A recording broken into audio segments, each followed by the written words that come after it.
This is Josiah Plays Pillars of Eternity 2 Deadfire. So we just had another crash, and now this is where the game has reloaded us to, and I think this is prior to us actually doing that fight.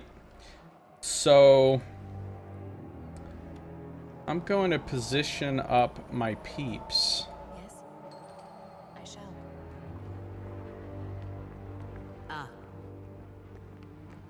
Position. Yes.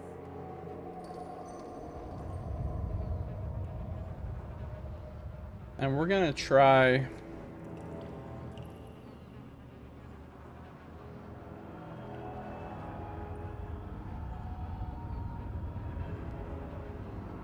We're gonna try doing this, and hopefully it doesn't crash. I've switched it from windowed to full screen, and I'm hoping that that is the magic solution. Hey.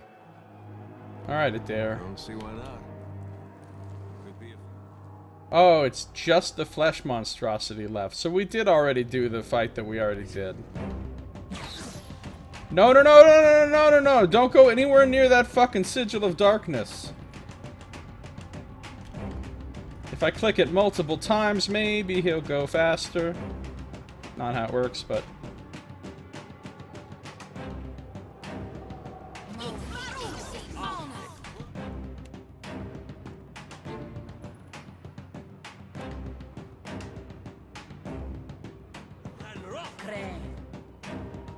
Actually, I changed my mind. I don't want to do that.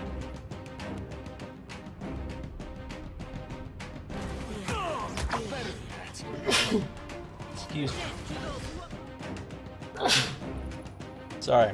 Had a couple sneezes just jump up on me.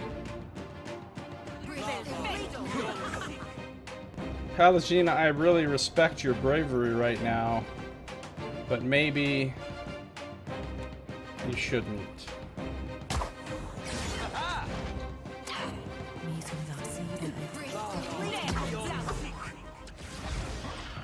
Alright, this thing's dominated.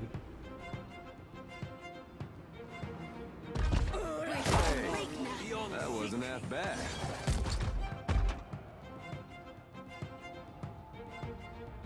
Is it really gonna wander away like an asshole?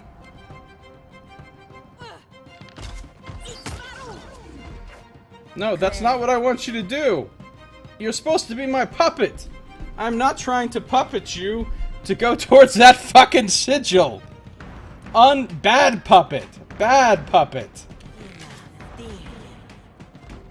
Alright, cool. He's coming back at us. He's already at like half health, so that's fine. I'm not gonna dominate him again. I'm just gonna paralyze him.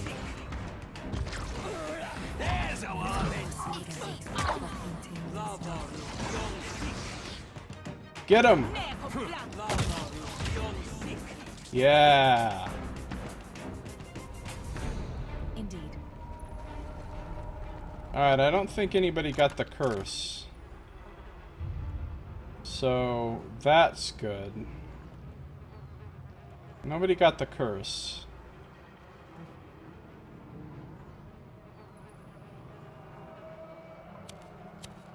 Keep thinking of Josiah moments, Kingdom Come Deliverance stream. I mean, I am really interested in that game, actually. I just don't want to stream it now. Did we get any bestiary updates? Let's see. Flesh construct.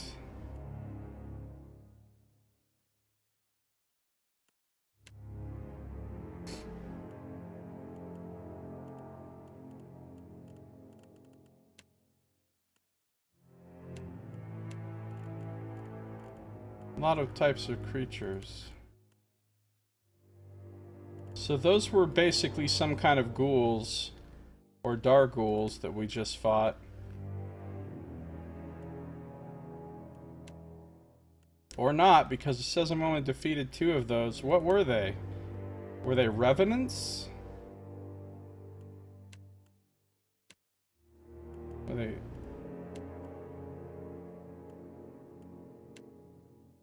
Well, the big monstrosity was a flesh construct. 20 might. 200 health. Like animats, flesh constructs are created by animancers and powered by a captive soul. Unlike animats, they are not dependent on the will and loyalty of the bound soul. Flesh constructs, therefore, cannot be undone by doubt, but they are only capable of following simple instructions. They also tend to be shorter-lived than animats. Whereas the energy and faith in an animat's soul can sustain it for decades, even centuries, the soul bound to a flesh construct will gradually fade away from its physical form, and the body will eventually stop responding to the soul's energy. Opponents of animancy in general, and soul constructs in particular, see this as a soul's rejection of an improper body, and as evidence that flesh constructs are an abomination. Even among animancers, the creation of flesh constructs is controversial. Some see the process as a soul lobotomy, and believe that a soul should be allowed to pass on to the next life rather than be used as mindless fuel for a body. Yeah, that's not very cool. I want to know what the fucking things are that we were killing, though. The crazed corpse eaters, because they definitely weren't ghouls or dark ghouls. I don't think they were revenants. Or pestilent rotghasts. I don't see anything else they could have been. Oh, unless they were just people that were super crazed and eating corpses. Those might have just been people. Rabid corpse eater.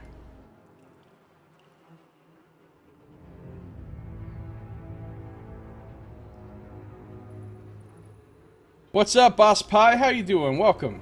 Welcome, Boss Pie. Alright, I fucking hate those things.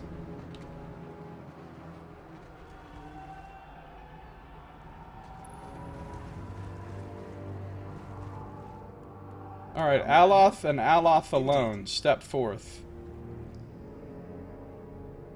Apparently I can't get it from here. F5. This is futile. Alright, switch weapons. Now do it. There's a walloping.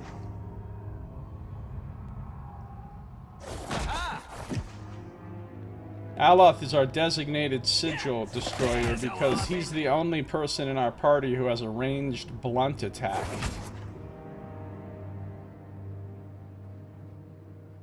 That's not very helpful. See, here's what you don't want to do. You don't want to cast spells on it. And I'll show you why. Yeah, see? Because ouchie time. It shoots them back at you. That's it. No spells, Aloth.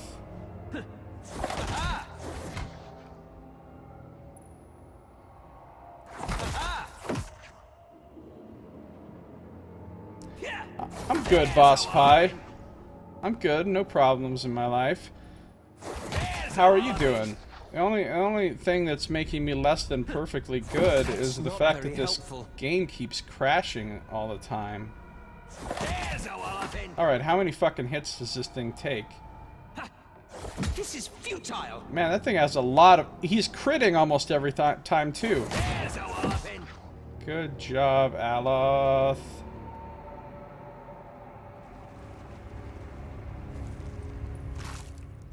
Ink Harp and Paradox.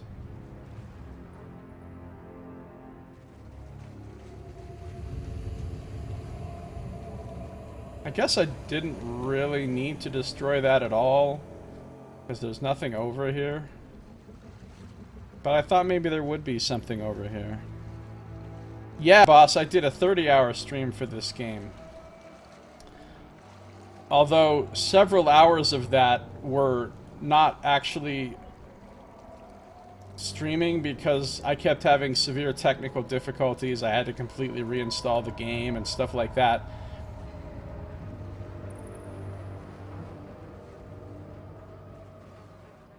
But it was one continuous, super fun endeavor.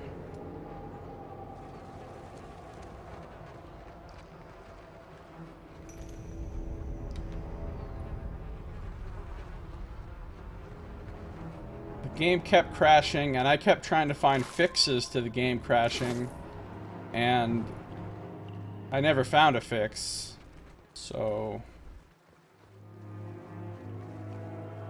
wasted a lot of time there.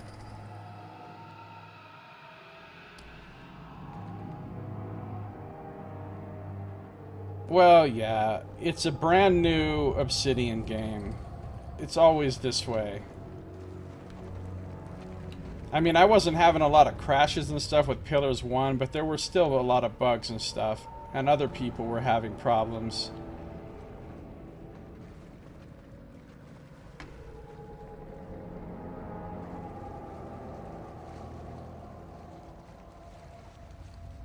That waiting animation, though.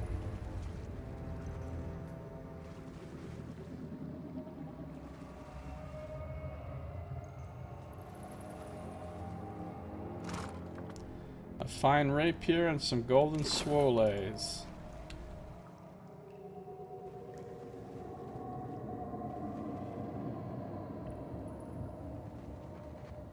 Now here.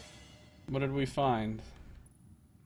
Dude, my character has such high perception that she finds shit when it's still out of our actual range of vision.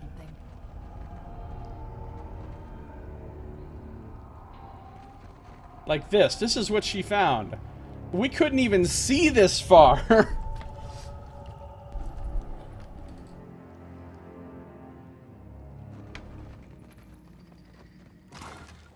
Fine breastplate and some copper pyres. Thick like tar, a substance sticks to the edges of this massive burrow. Massive burrow doesn't fill me with a whole lot of hope for the future. Nice little pool.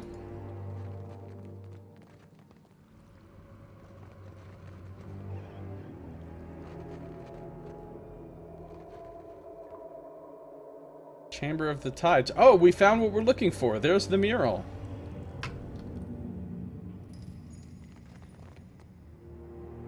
And there's a thingy we can interact with. So there's the actual mural proper. It shows like the sea parting, I think. And like, I don't know what this is or what these little globules are.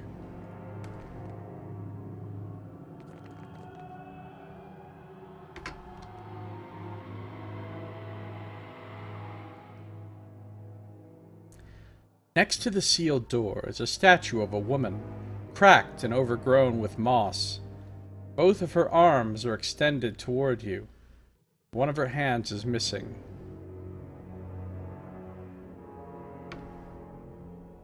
Wait, Josiah. Wait for what? You notice a rushing, whispering sound coming from your pack. It's the conches. Both of them. Yeah, it did scum save. I already did get Durio's assistant to meet me down in the dungeon. And I already talked to her.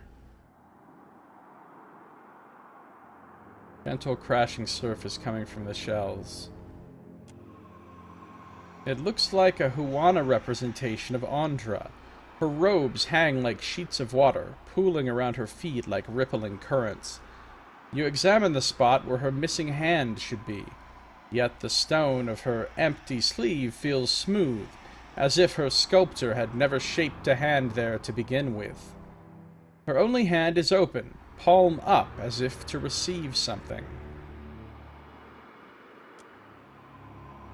The sound of waves grows louder and stronger. As you place the conch, the thunderous percussive music of a stormy sea spills out of the conch. It rises into a wordless melody that reminds you of voices heard from underwater. As the song reaches its crescendo, a deeper rumble fills the air and rattles through your bones. You take the shell back as the music fades. Oh, that wasn't the mural. That's just a door. Okay. Oh my god. Feed me, Seymour. The fuck is that thing? Keep in mind, I have upped the difficulty. We are playing on veteran now. Although, it turned off my level scaling, and I really hope they fix that as soon as possible. So, this is about to be some shit.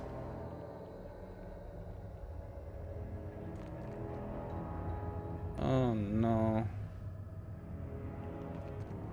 Taking the shell back from the statue is a conscientious act? Hard to be if this is disgusting. Oh my god! It's a giant cave grub. Alright, let's get fucking serious here about some buffs.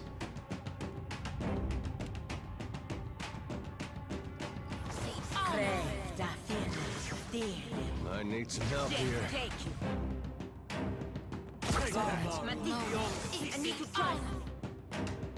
That's it.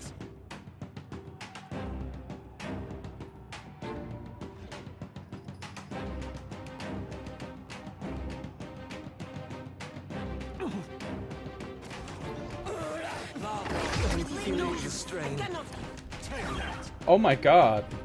This thing just came over and wrecked the shit out of Eothas. What did it do?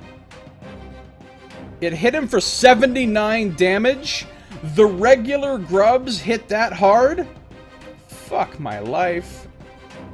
Alright. Hopefully Shodi heals him. I'm gonna pop off a fucking dominate on this other cave grub.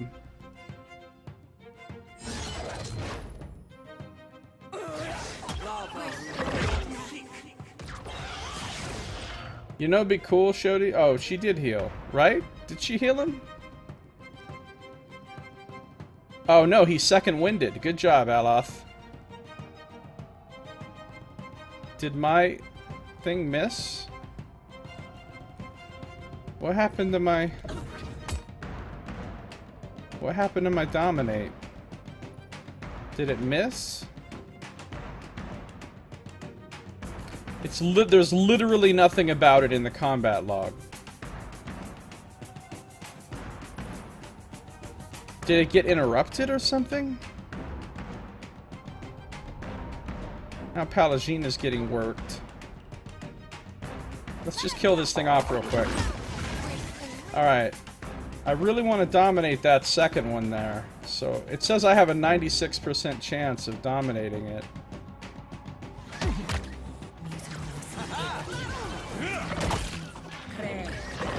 Alright, cool. That one's dominated, so we don't have to worry about it. Now, let's see if I can paralyze the hometown here. 81% chance.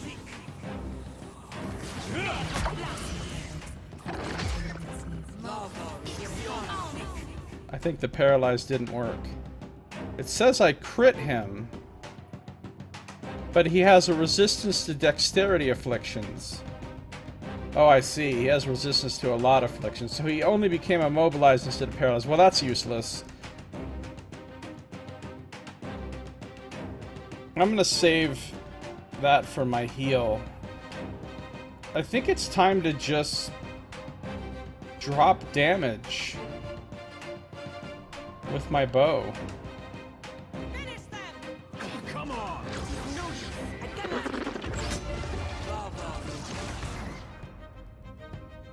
Now I'm gonna blind him. Hold on, what is that? It's a perception. Alright, he doesn't have any resistance against that. So let's blind him.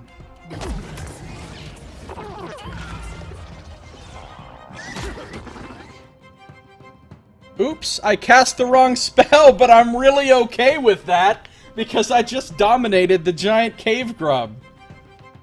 I cast the wrong spell.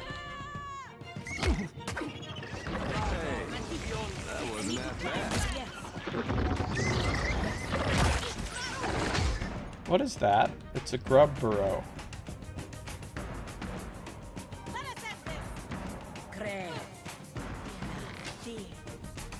Oh, that's the other one I had dominated.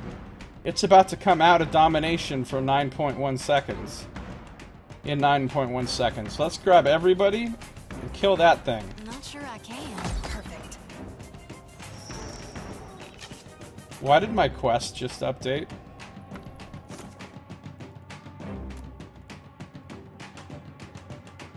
I found the Temple of Ondra and saw an elaborate mosaic of a place called Ukaizo embedded in the wall.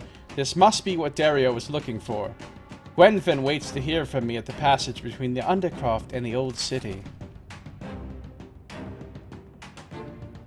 Oh man, dude, I'm overpowered with those charms and dominates. Over fucking powered.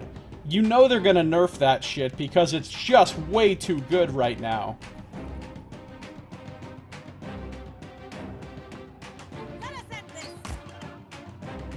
Kill that one.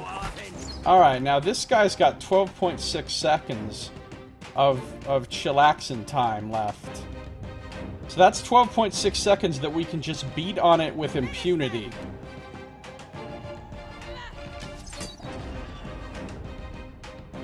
Why isn't everybody attacking it? I thought I selected everybody and told you to. Maybe I didn't. Maybe that's on me. That dog won't hunt. Spot on. That dog won't hunt. Alright, it's about to become Now, let's... Oh, I don't have any... I need to hit it one more time with my bow. Something else. There we go. It's just Whisper of Trees in it. That was about as useful as a bump on a pickle. Got to keep the line. Honest.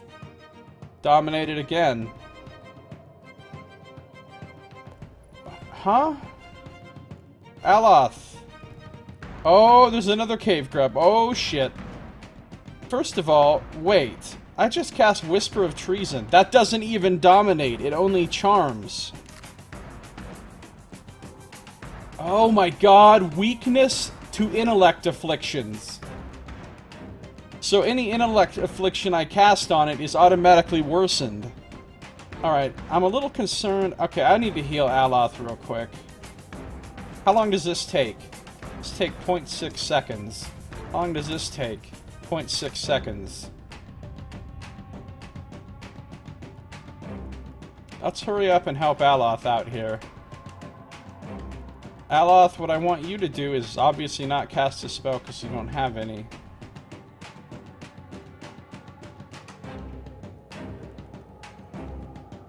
Switch to the rod.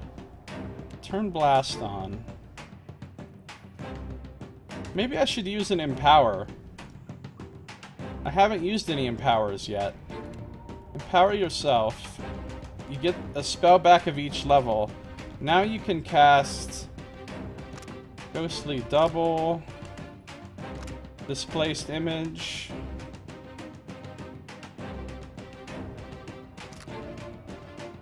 Arcane Veil. Ooh yeah, cast Arcane Veil. Especially since it takes virtually no time to cast. That'll protect him, hopefully. This thing's dominated, so while it is, I want you three to come over here and deal with this shit.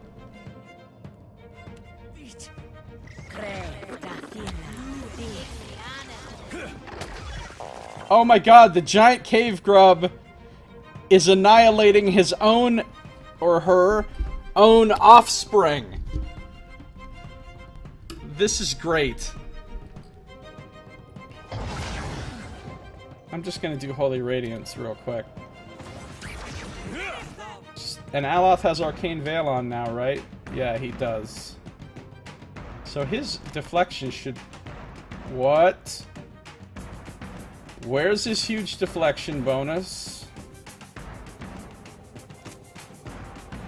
50 deflection against... Oh, maybe it doesn't show it because it's only against certain attacks, but non-veil piercing attacks is most attacks. It just doesn't help against, like, guns and stuff.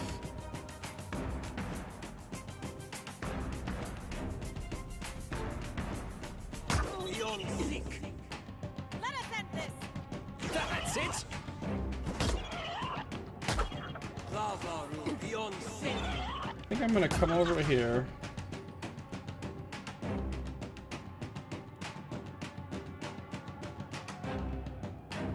Over here. I'm gonna drop another holy power.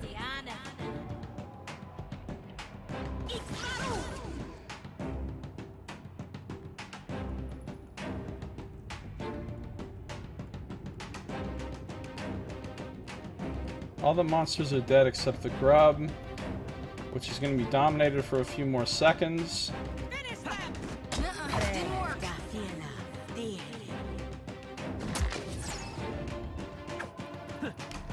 Okay, dominate's going off. I'm going to empower myself. And cast another dire blessing.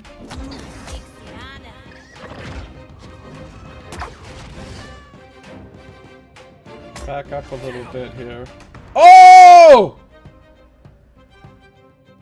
Oh my god! Disengagement attack hit me for 107!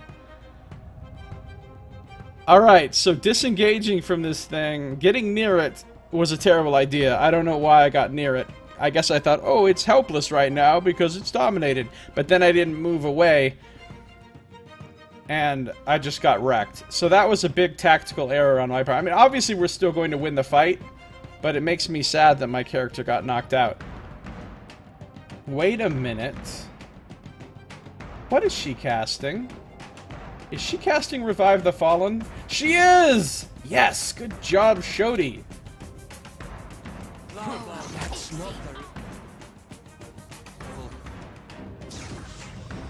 I'm back up! I am back fucking up. This is futile. Did I ever get the... Yeah, they have Holy Power and Dire Blessing. Alright, motherfucker. Get paralyzed. It is no use. I cannot get close. Oh, that's right. All it does is immobilize him. I forgot. Alright, back to the old standby. You know what? I feel like dropping some sunbeams. Didn't work. Didn't work. Ooh, Eothas just got wrecked. Also, why the fuck is he in melee range? Well, we don't have any more revives. Actually, that's not true.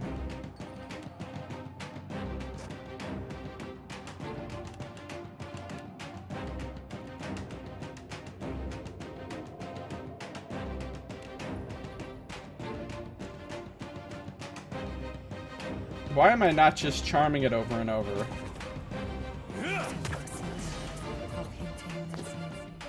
Okay, Eothas, back up. Back the fuck away, Eothas. Alright, now proceed with whatever you want to do with your life. So I grazed it with Whisper of Treason. It still grazed it with Whisper of Treason, and it still dominated for 27 seconds. Oh my god, that charm spell is overpowered as a motherfucker. Because now it won't even do anything, while all of us casually kill it.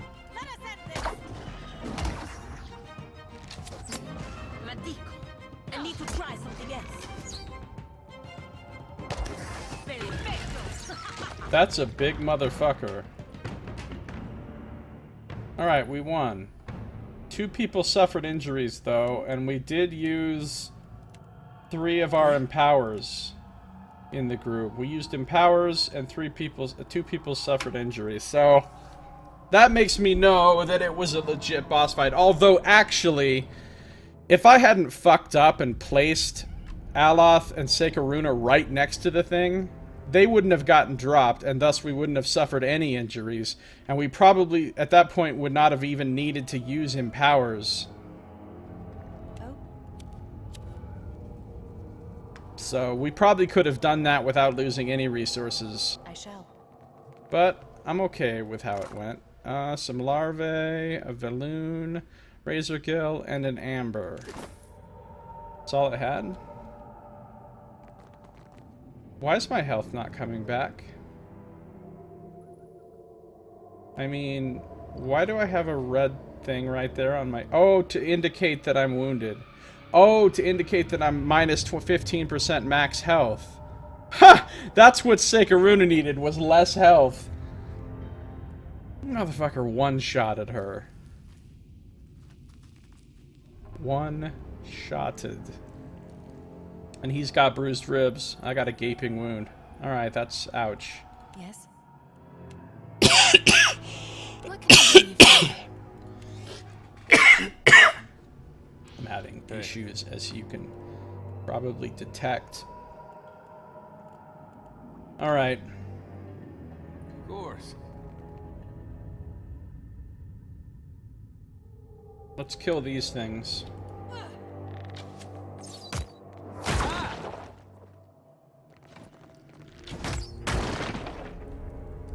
So there's the mural. And it looks like a giant... Ooh, potion of iron skin, a ruby. You know, you'd think a ruby would be worth a hell of a lot more than 150 copper. And of course, you beat the giant the giant boss monster, and what do you get? Obsidian flake. Definitely this game's white flake. There's a walloping.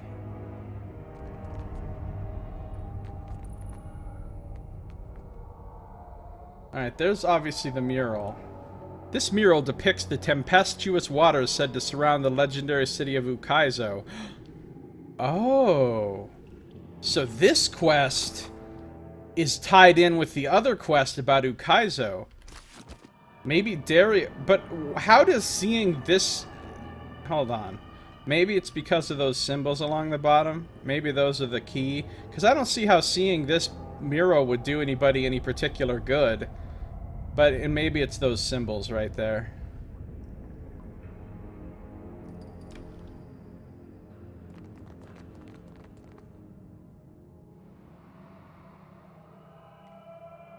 Okay, let's quick save.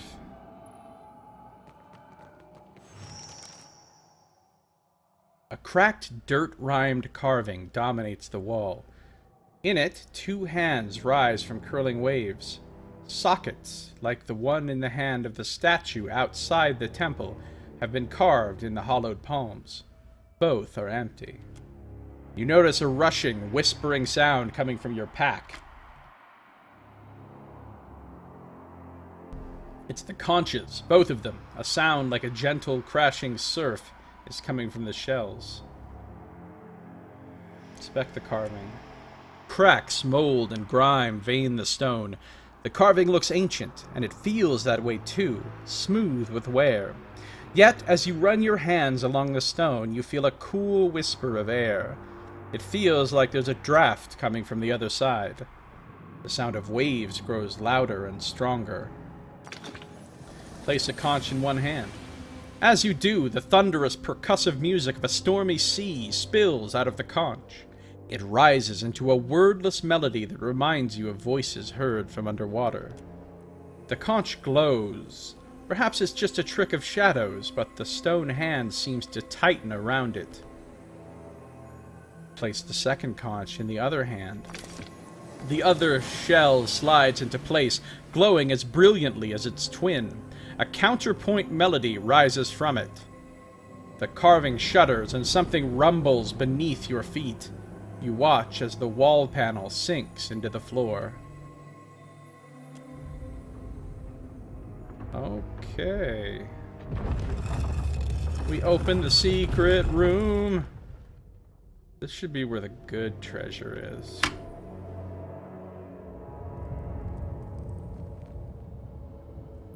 What have we here?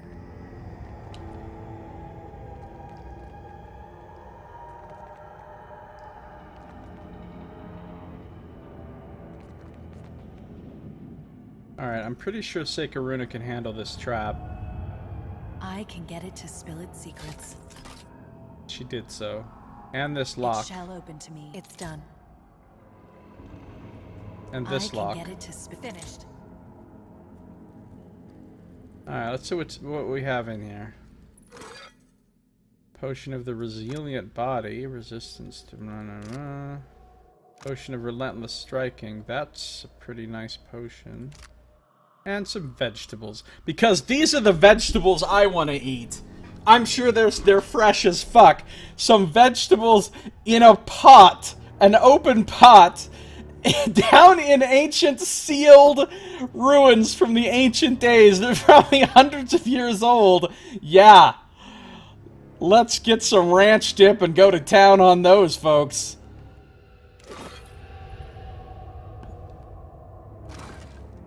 Oh. Oh. I don't know what that is, but I know one thing. It's a unique. It's a unique.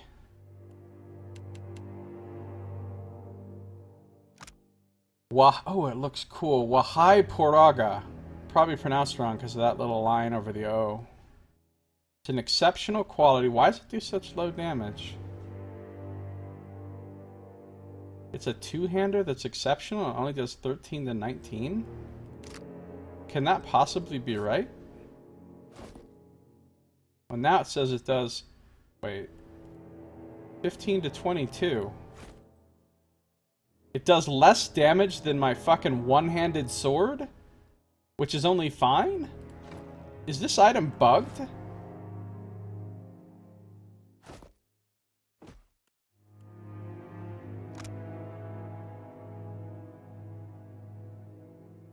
Has good penetration, though.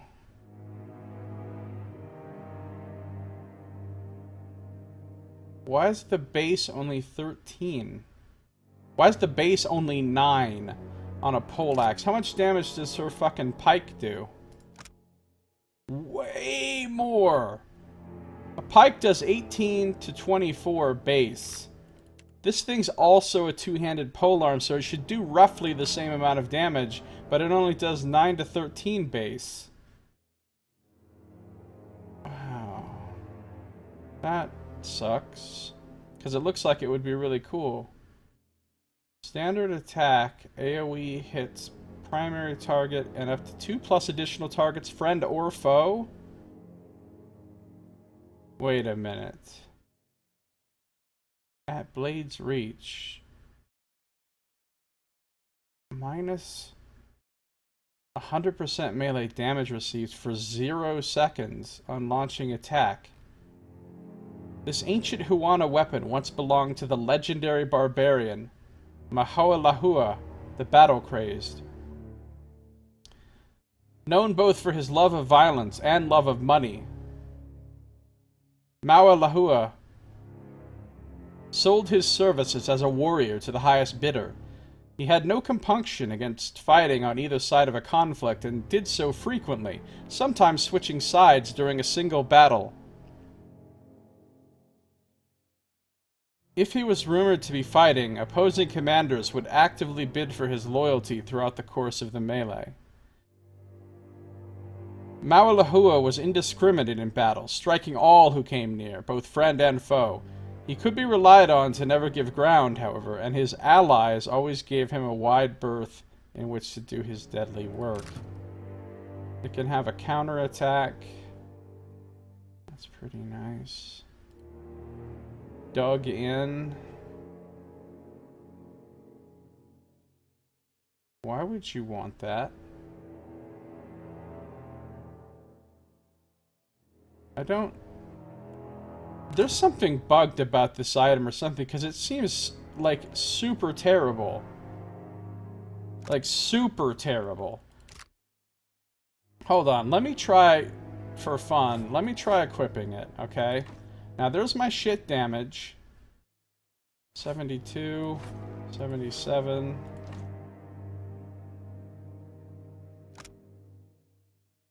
Still says 0 seconds though.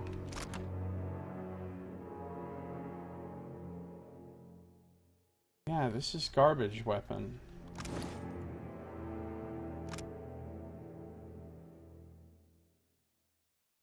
Honestly, the worst. Well, that's 1,820 copper for us. Because nobody's fucking... Tell me that shit's not cursed. That would make a lot of sense. If it was cursed, that would make a lot of sense of why it was so bad. But it's not cursed. And it's gonna get sold. Nobody's using that. Thanks for bad loot, I guess? Exceptional scale armor. That could be worth wearing. Hold on. Armor rating 7. Armor rating 9. Ooh, that looks really cool, too. I mean, she certainly won't wear it, because she can't afford to get slowed down. Would anybody wear it? Probably not Aloth. Oh, she might wear it. It's better than her current armor. And it gives the same amount of recovery time. Pallegina, I really like her Defiant thing, so I don't think she would wear it. See how it looks on her, though. Dude, she looks so cool like that, compared to this dumb-looking outfit. And he's not going to wear it because he'll lose his second chance. It is really tempting to put it on Pallegina, since she's kind of up in melee, but then again, Shodi kind of gets up in melee too. And she's not as tough as them. So then I could return Seraphin's padded mail to Seraphin.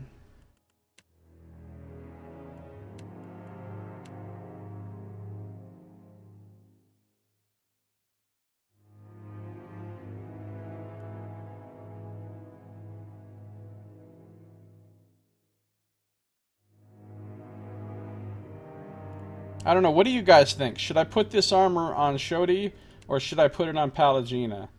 Pallegina has this, though, minus 5% damage taken, and it improves as she loses health, so that's pretty awesome.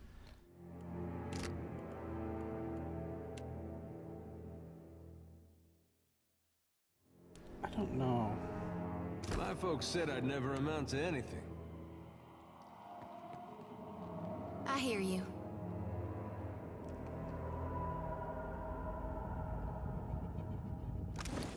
This is kind of an imagine, if you will, a dark Shodi. Take this crap off.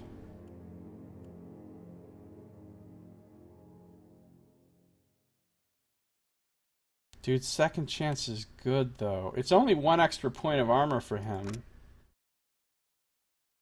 And second chance literally raises you from the dead. Instantly. I mean, yeah, eventually I'm going to replace Saints War armor with some heavy armor, some, like, good plate. As soon as I find, like, a cool magical set of plate, Saints War armor is going to go away. But for now, it doesn't seem worth it to just get 1 point of armor.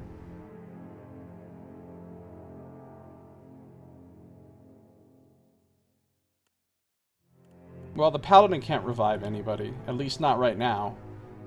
The Priest can, but only on a limited basis.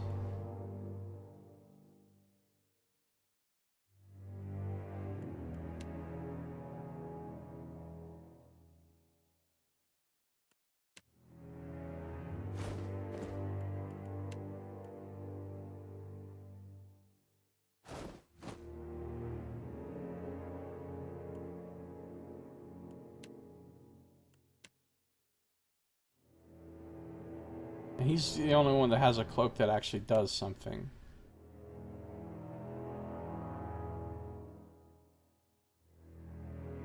Adair, look what the Watcher's given me. It's pretty as a picture, ain't it? Alright, now this is where I expect the best loot to be, because this was trapped and locked. Ooh, there is another unique here. Let's take a look. It's a shield. Oh, Adair's getting something new, because he's been carrying around this plain, large shield that's not even fine or anything for a long time. Alright, it's an exceptional shield. Plus 2 extra deflection, plus 1 enemies engaged, grants soul strike. Use the luminous shard's stored soul energy to strike a target, lowering their defenses. Once per encounter. Becomes more potent with metaphysics skill. Okay. Heavy shard. +3 more deflection that improves with athletics, which is cool because he's got mad athletics. Minus 10% incoming damage from spells also improves with metaphysics. Plus 5% incoming damage from weapons. Wait, what? That's not great. But overall, the benefits will outweigh that little detriment.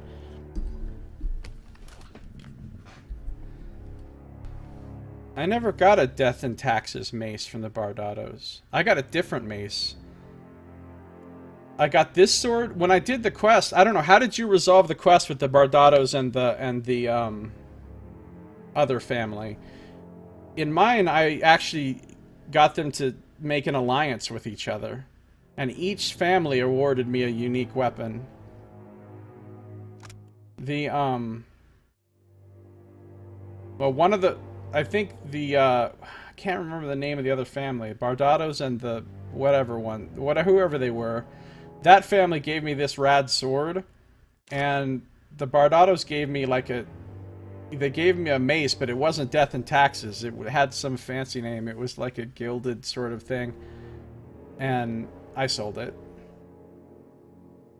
This shield was constructed for the use of an Anguithan saint as he performed his eternal vigil, carved from a single slab of Adra. Kathu Skalth, the saint's protection, is a natural reservoir for soul energy and lent considerable power to the vessel who bore it. The saint was parted from his shield only when the volcano over which the sacred site he guarded erupted. Oh, I never even tried to rob their vault. I shut that robbery down, in fact. The shield was recovered many years later by a band of Roparu woodsmen, where it was half submerged in a quick mud pit. The Roparu, none of whom grasped the value of the find, retrieved it for curiosity's sake. The shield was no more than a novelty until it began to sing, as the woodsmen described it. They recounted to their chieftain that the dissonant melody hummed with luminous colors that revealed their lives past and shook them to their core. The chieftain, unwary of the implications of such tales, took the shield for his personal use. This was actually be a super cool shield for my character, thematically, because I'm a cipher, and it's got all this sort of, and I've got really high metaphysics skill. And it can be enchanted how? It can have a soul smite, which is just like a better version of the soul strike that it's already got, or it can have luminous harmony. Oh, that's an improvement over luminous dissonance.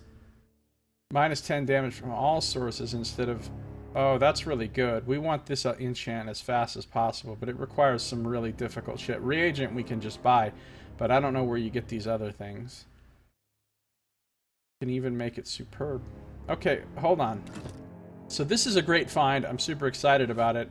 Let's watch what happens to his deflection. It's at 79.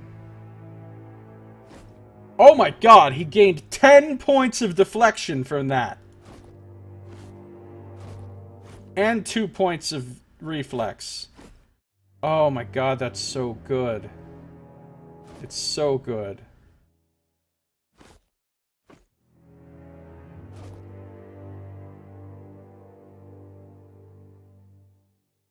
And he's taking 10% less damage from spells, but at the moment, 5% extra damage from weapons.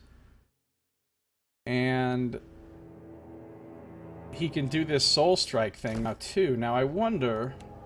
So he now has another ability that he can use once per encounter, because the leap is twice per rest, but this is any damn time he wants. And it does 25 to 58. How much does Mule Kick do? It doesn't tell me. It does 25% more than a primary attack. Oh, on the tooltip it tells me 22 to 33. So this does significantly more damage than Mule Kick. And the enemy has -6 all defenses for 36 seconds. Oh, that's good. Alright. Why is the accuracy so bad, though? Accuracy is... Oh, because it's attacking will! Oh, that's dope. Alright, I need to put that into his AI. My way. Let's get a Soul Strike in here. Alright, when's he going to use that? Obviously, he's going to target an enemy. Vigorous Defense.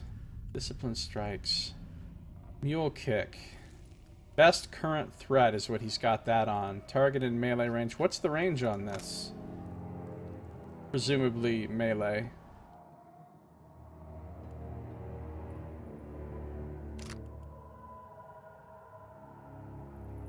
I think that he'll make that like his very first move.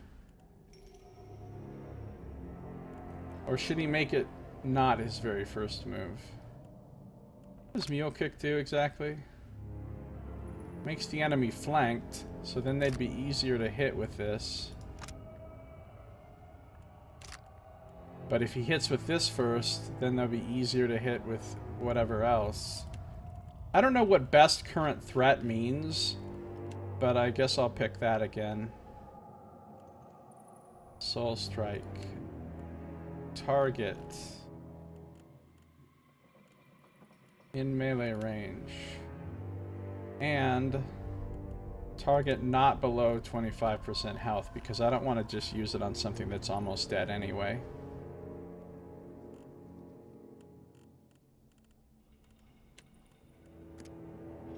And I guess we'll bump it up to above Mule Kick.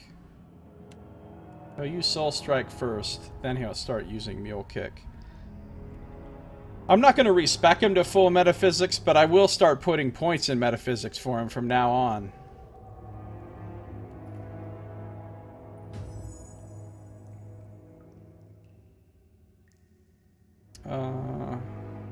Okay.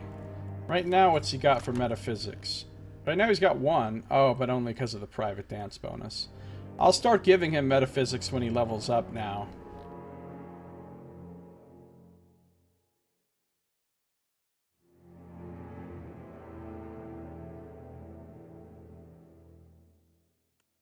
See, my metaphysics is 7.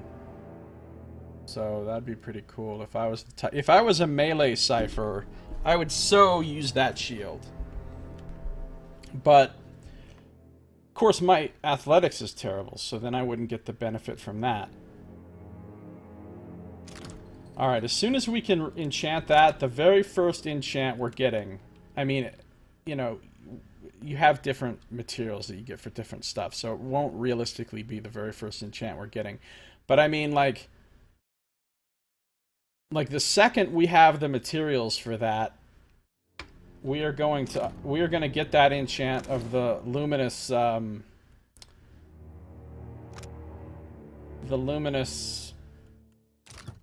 harmony. I need Awakened Audra and Living Steel. I need to remember to keep an eye out for those. I know I can just buy a reagent from one of the vendors, so that's not a big deal. Awakened Audra and Living Steel. Those don't sound like things I'm going to get anytime soon, but you never know. What can he do with Duskfall? Oh, one of these is really good. 20% crystal. 50% of misses converted to grazes. Drawing parry. Oh yeah, I want this too. The first 15 seconds of combat plus 20 extra deflection. All the time, every fight. That's really good. If I can find a carapace, we'll get this enchant. And this is really nice too on the offensive scale, which we could do right now, but I don't want to because we don't just have tons of money at this moment. Plus 30 accuracy and plus 25% damage to the first attack made in combat. That's pretty dope. Actually, this Duskfall sword is really good in general. Plus 15% accuracy, or action speed.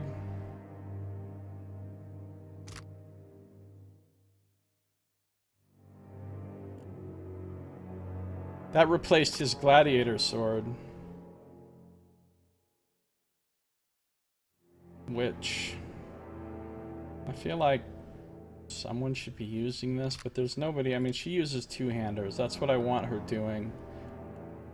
And the two of us are not melee, and I kind of have her using her sickle. Which isn't that great.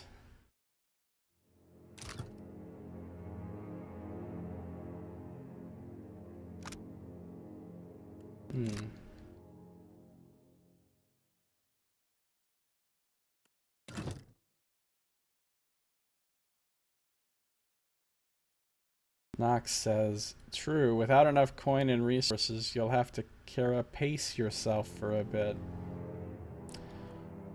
Oh, Nox.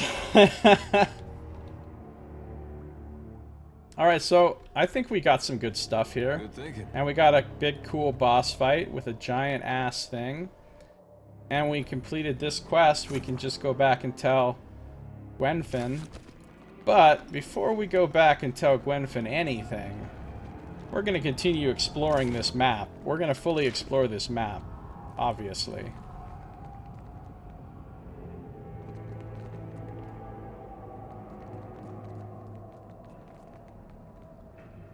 I wonder how much XP we got for killing that thing. Ooh. Holy shit! 5,250 XP for killing that thing?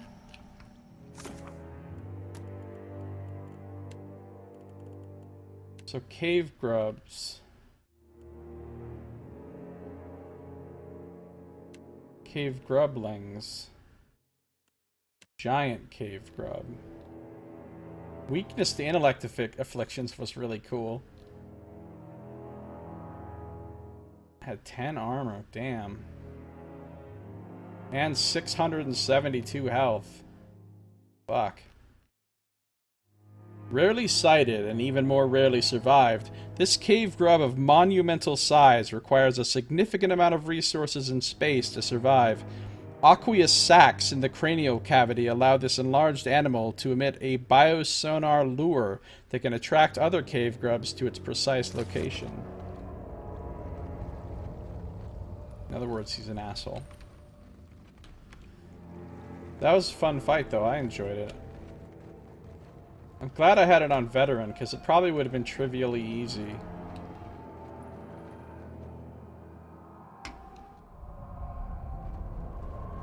What's going on here? Why are these all dead?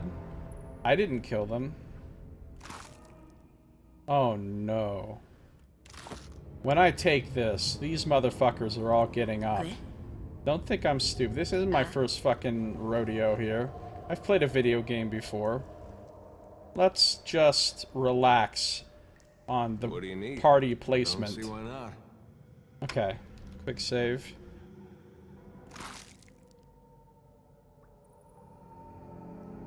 Ooh, you can... Oh, this is good treasure. Alright. Yeah. Don't think you're surprising me, Rodgasts. This isn't my first fucking time.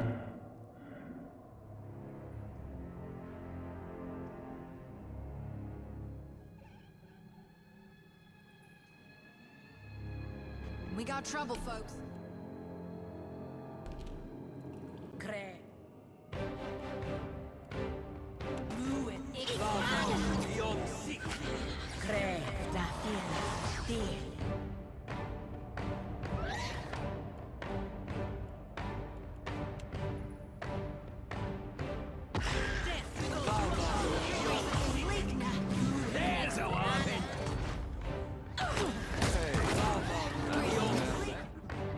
Alright, so she's got Holy Power and a Dire Blessing on her. So she's ready to go whip some ass. Let's charm some shit. Pestilent Rotgast. 90%. 100%. I'll take the 90. I'm in a really vulnerable position right now. One's dominated.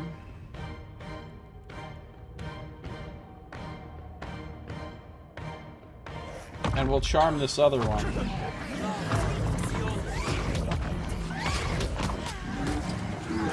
One's charmed.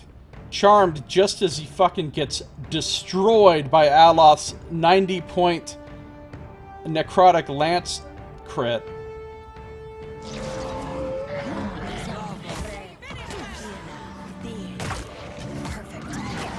Oh, also these things are fucking vessels, so let's run in here like a champ.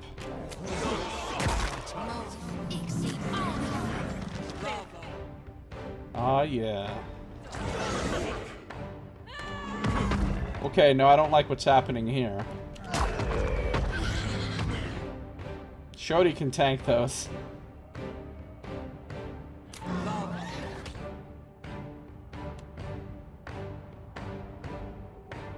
Run away, run away. Run back, run back. Dominate some more motherfuckers, including that reeking horror right there.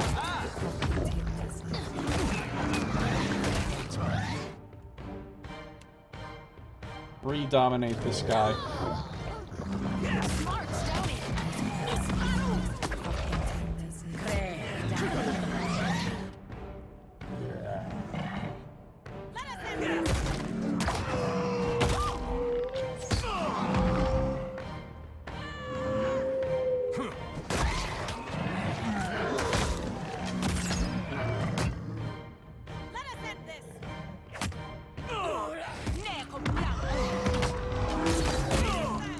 Did I just hit Ascended?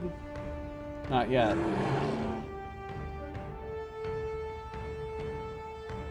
So that guy's still on my side for 12 seconds.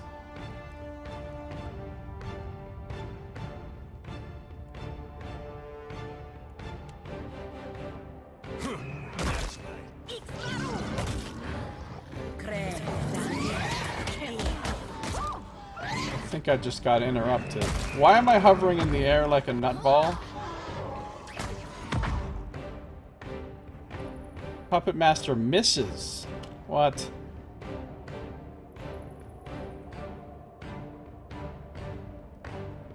What did I roll? I rolled a 4. Okay, reasonable.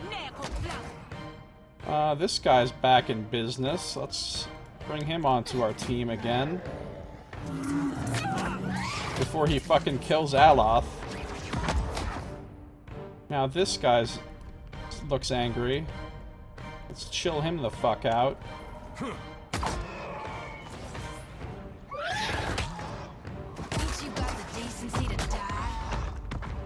Thing just shut. They're both dominated. Does that mean they won't fight each other? Well, whatever. Everybody, kill this guy.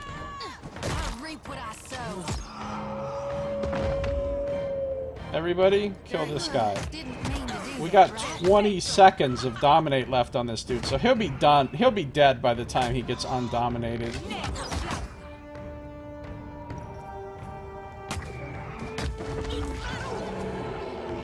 Dude, those dominates and charms are overpowered as fuck. Alright, so now I'm thinking, if you did a solo run of this game, one of your two multi-classes has got to be Cipher, just so you can fucking do those charms and shit all the time. Your other multi... Oh, Cipher Paladin. Paladin would give you mad survivability. Cipher Paladin for a solo run would be awesome.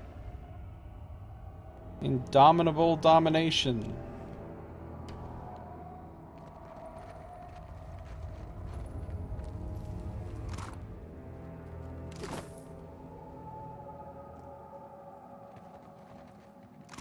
Cipher Paladin or Cipher Fighter.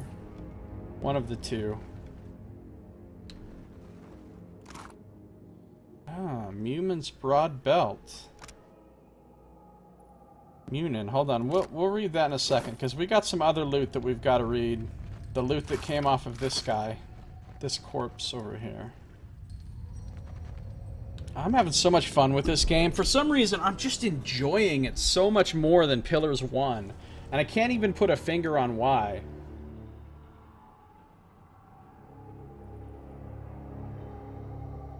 Name her Dominatrix. Alright, so we got several things that we need to take a look at here. First is this hastily scrawled note. This note is written on stained parchment in a shaking hand. I was searching round the old city, as one does. Good loot down there, Catherine said. Hardly any beasties at all, Catherine said. She'll be perfectly safe. Perfectly safe! Hashtag perfectly safe, Catherine said. Bloody fucking piss for brains. Aye, there was loot aplenty. Found this brilliant little bronze horn, didn't I? Bound to fetch a fair price, topside. Of course, the moment I pulled it from the muck beside the corpse of some poor rotted wretch, I hear this great moaning start up behind me. I jumped like a startled hare and ran for it. And here comes this shuffling, right? Fast as anything, right on my heels. I kept running like Scan's own effigy was chasing me, and it kept coming, and sure as shit, I got lost. Now I'm huddled in this old ruin, hoping I've lost the damn thing. And if I haven't, well, I hope whoever's reading this learns better than me. Don't touch nothing. Perfection of safety. Then we got... The surface of this ancient bronze horn is green with corrosion. Ingwithan runes wind around the artifact from the bell to the mouthpiece. The glyphs were scrawled hastily and are nearly illegible, though it is possible to decipher portions of it. The message appears to be a warning of some kind. So now we can summon a corrupted Animat.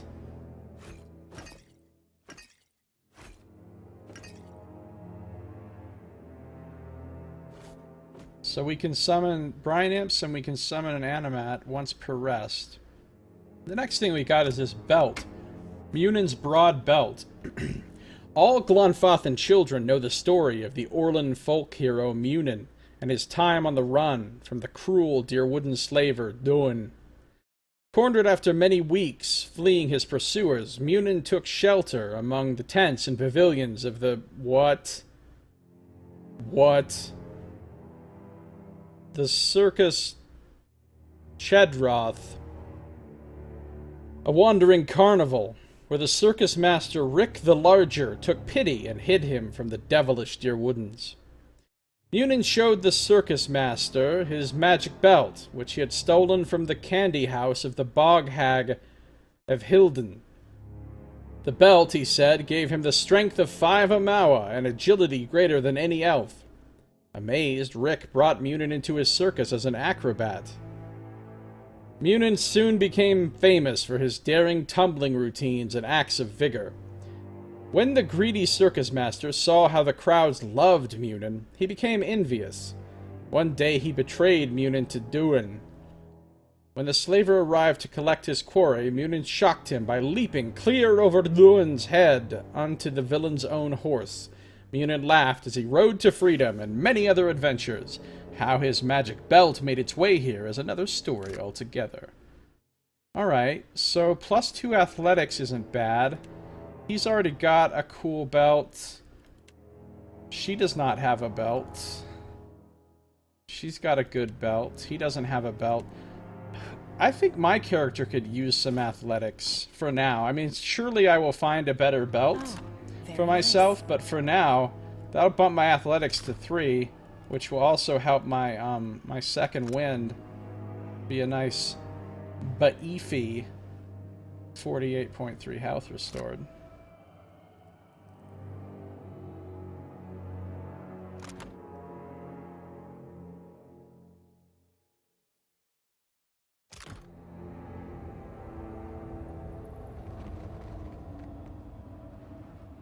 Certainly. The Gullet's Falls. Oh, and I forgot, one more item. This fucking saber. Min's Fortune. Alright, it's an exceptional saber. Does 10% extra damage. Just like, actually all sabers have that.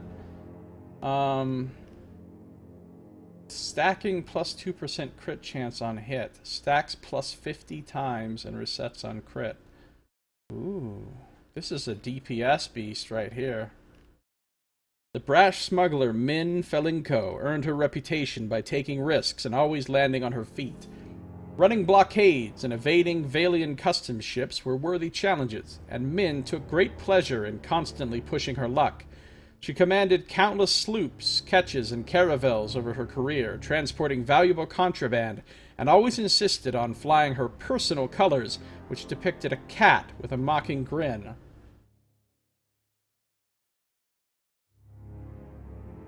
When her countless pursuers inevitably caught up to her, it only heightened her thrill. She enjoyed few things as much as honest swashbuckling. To that end, she wielded this saber in many fights and narrow escapes. While she was not overburdened with many personal possessions, she prized the blade and cared for it lovingly. You can just get straight up extra crit damage on here. Random affliction for 10 seconds to target on crit. This is a cool sword. It's not, however, a cool sword that any of us are going to use. Except Adair possibly as his secondary set. I mean, if I want to switch him to deeps, I can. But it's not what he's going to default to.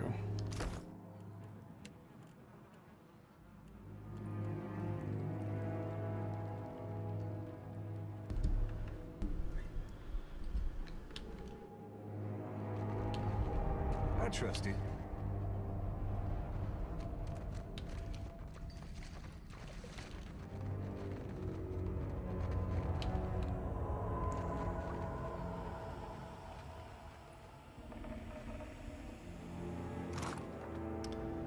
Here's scale armor and a fine sword.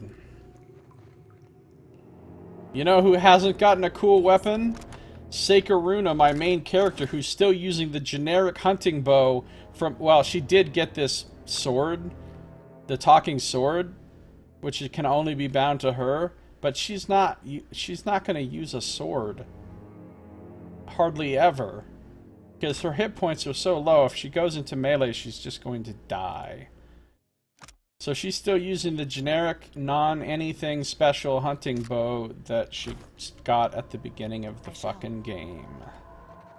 Why you hate bows? Treasure giver outers. Lesser flame blights. Earth blight. Alright. Doesn't look like that much trouble to me. Needs more beefy bow. Yeah.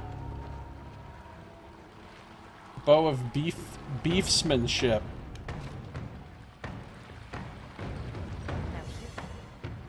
I found a thing. Look, are you blights gonna come up here or... Oh, they are. They're gonna come up here.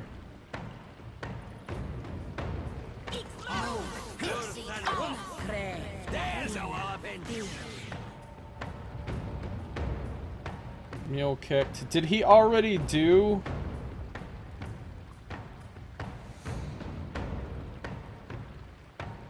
Did he already do the special thing?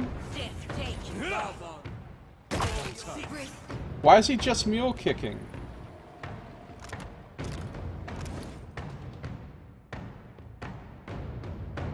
Shouldn't he be... Oh, he's literally doing Soul Strike right now. Okay, cool. But I don't understand why he would mule kick first. Based on the AI script that I have here. Soul Strike is higher than Mule Kick. They have the exact same conditionals. Why wouldn't he use this first?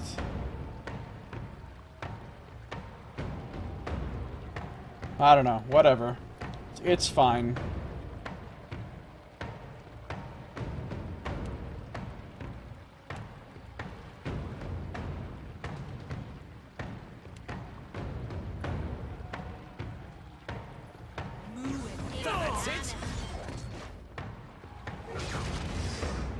Are the rest of these fuckers coming up?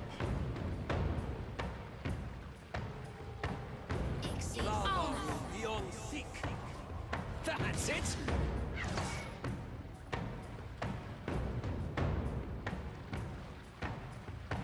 Alright, let's go. Indeed.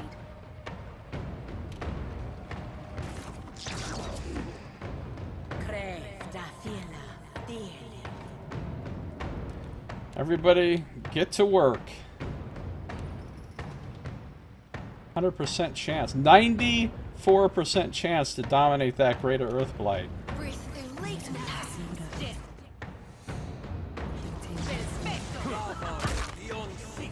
Alright, cool.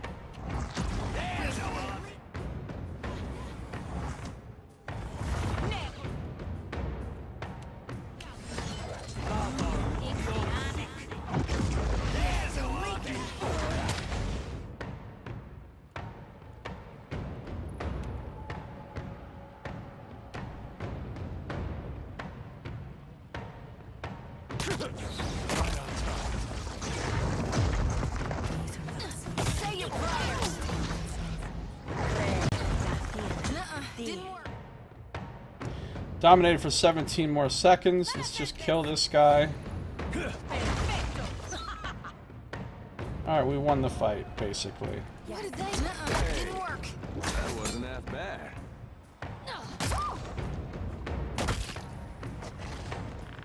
That's about to wear off. I'm just gonna... Oh, I don't have any fucking focus, apparently. That was about as useful as a... Let us in a pickle.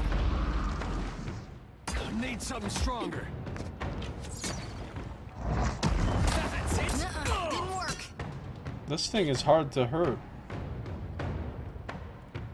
I'm gonna paralyze it. That wasn't half bad. There we go. Dead. That was no problem. There's a unique bow on this island. Still waiting for a unique axe from my barb.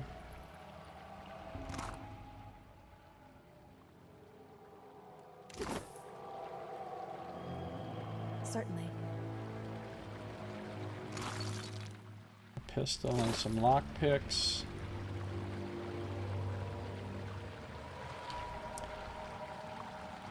Grand Beef Moose ship.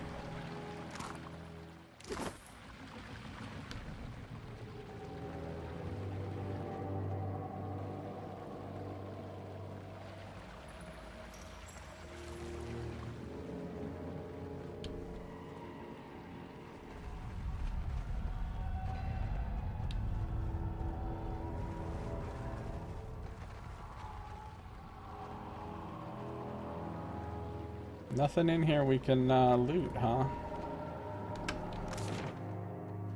Sunken City.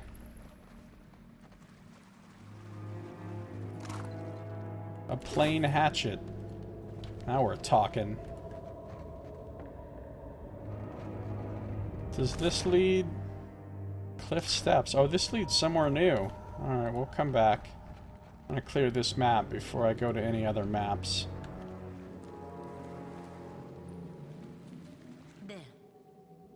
Oh, fuck. Shadows. That means there's probably going to be a wraith that's going to teleport somebody to East Jesus. Yeah. It's happening.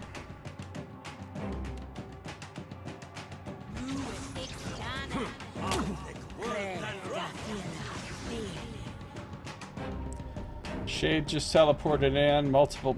dude, I remember Shades wrecking my shit in the first game.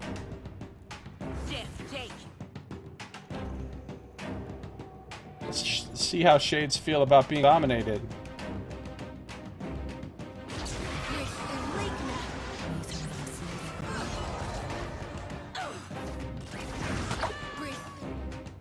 Alright, one of these Shades is now dominated. The other one is wrecking me. Run away! Gonna need some help here.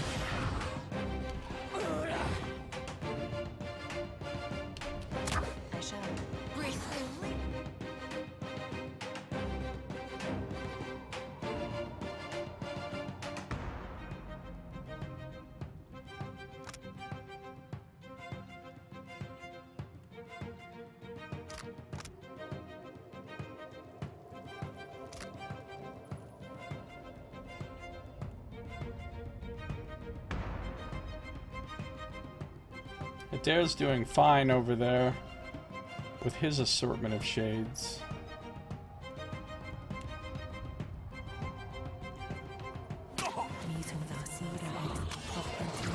Cannot whack him any harder.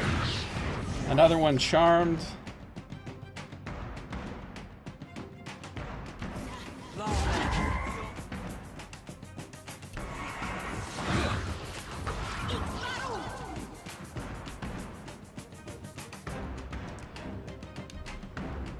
Alright, nothing left but charmed ones.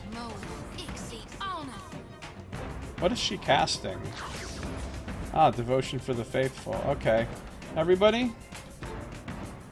That one's got 0.5 seconds left on it, so go. Oh, good. We found more. No, it's the same one. He just teleported over there.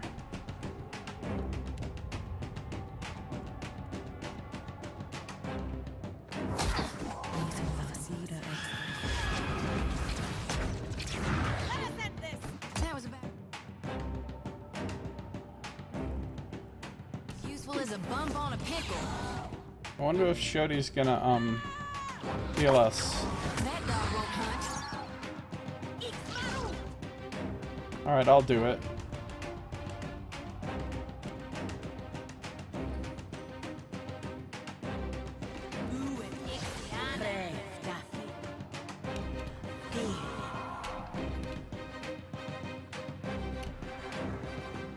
Where'd you go? Indeed. Seriously, where'd you go?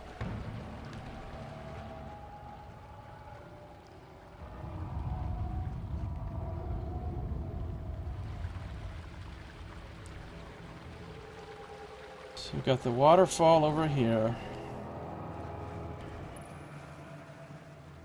What's up, Amaranth? How you doing? Welcome. Ascendant Cipher, how does it play? Well, it plays fucking great because Yes. the charm spell and the dominate spell are overpowered as fuck, and you can use them all the damn time practically, and you can charm multiple enemies at once. You can, once they're charmed, they get charmed for a long time, and you can keep attacking them while they're charmed, and they stay charmed. It's pretty nuts. That's basically all I do with my Cipher. Yes. And sometimes I paralyze somebody with mental binding, which is pretty good too, because paralyze is a powerful effect. But I'm not a single class Cipher. I'm a multi-class Cipher priest, actually. Single class Cipher would be even more powerful I shall. at ciphering.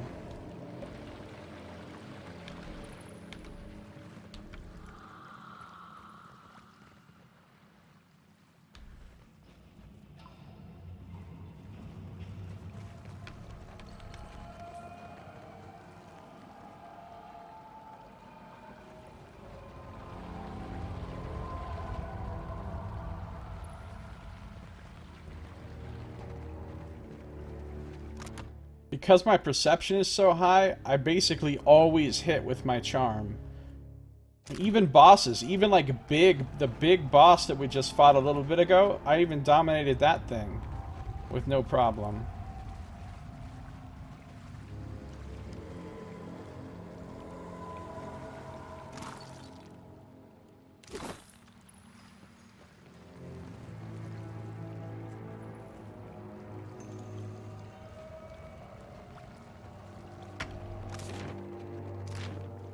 So this is where we came in. I guess we actually killed that other shade. Did not know that.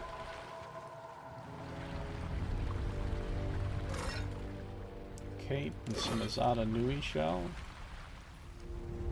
Playing the first one as a fighter and have so much trouble with Radric, the guy in charge of Gilded Vale, the first town. Well, Ciphers aren't as good in the first game for the kind of tactics that I'm using. Because in the first game, the Charm and Dominate spells are way less good. But I still played... I played as Cipher my very first time on Pillars of Eternity, and I liked it a lot. Even so. And then I played as a Rogue. And Rogues are really cool, too. Yeah, I know. That Radric fight is hard. I fought it. I played it on Path of the Damned, and it was fucking hard. I had to, like, position my party way back, like, kind of in the hallway to the south of the main big room that he's in, and then just send just my tank forward to sort of start the fight, and then run back and, like, pull enemies back, and I was able to kind of separate them in that way a little bit and make it manageable.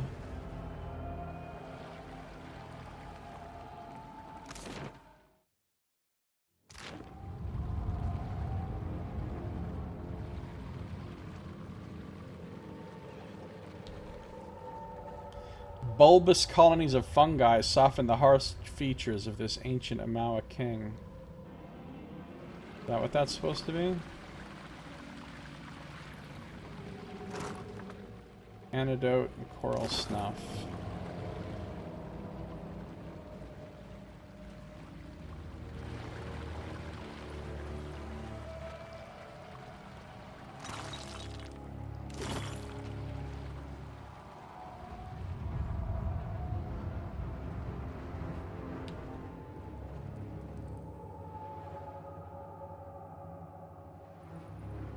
Okay, we've been all up on all that.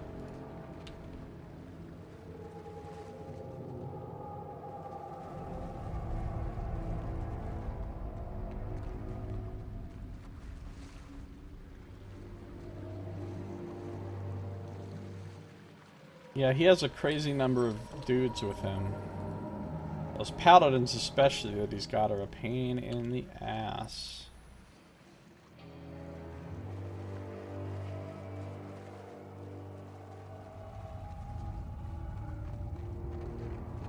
It's a burrow that you see, and it kind of foreshadows the big boss that you're gonna fight.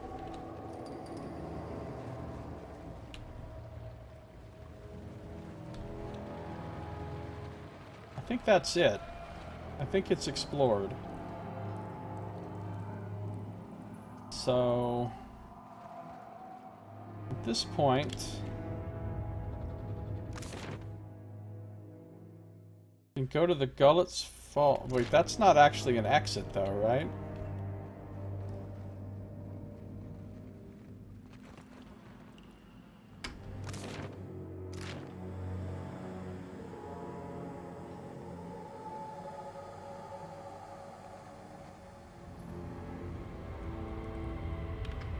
No, I guess it's just letting me know, hey, guess what? This is where the falls for the Gullet come out, or something. But I can take that to the cliff steps. These go back to where I already was before. So I guess we'll check out the cliff steps.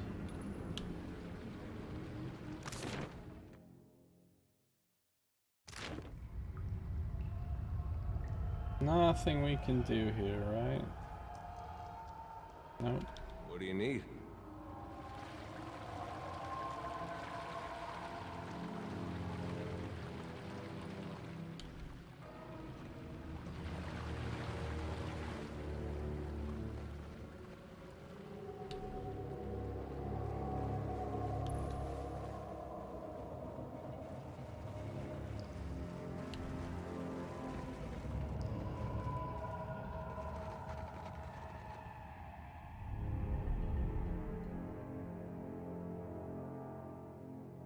You find stairs carved into the cliff. They're disconcertingly narrow in some places and broken in others, but they appear to lead all the way to the top. Many of the steps are worn, fissured, and crumbling. Scree slides loose in the wind. A gap awaits you, dark and plunging about halfway up the cliff. Let's try it.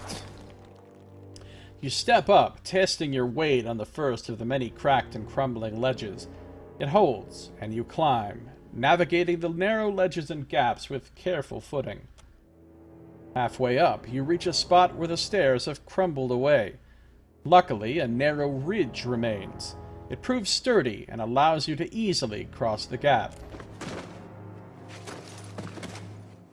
That athletics belt. That athletics belt saving the day here. You rise to the peak at a brisk pace. Sweat beads the valley of your spine, but it feels good. A relief against the balmy atmosphere. The rote step scrape to your ascent gives you time to think. When you reach the top, you stretch and find your group reflects the same exuberant smiles spread across their faces. Yay, exuberant smiles.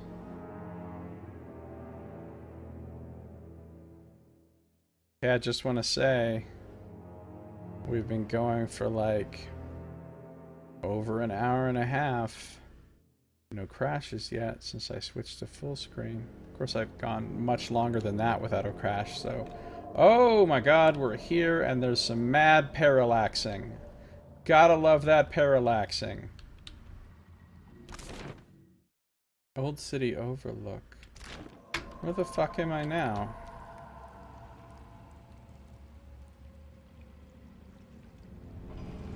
Oh, I know where I am now. These other stairs I didn't go down that lead to the quote-unquote school drac nest. So this just brought me back to the place I was already at. That doesn't really do me any good right now. Okay. Let's go back to the ruins. Climb down the steps. Wait, yet in the darkness your keen senses detect another shape just below the gap. It's a ledge, the remains of some old building. More importantly, it looks wider and more stable than the ridge of crumbled stairs. Why is this different than coming up the stairs? Oh, dexterity. Let's shimmy across the ledge.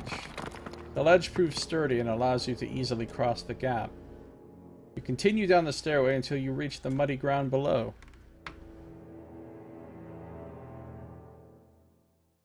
No dexterity.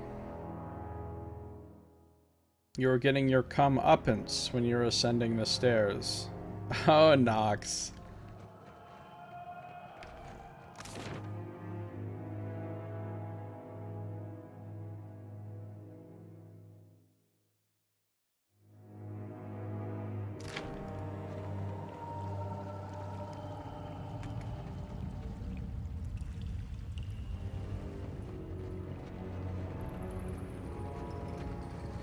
So we go back to the old city ruins.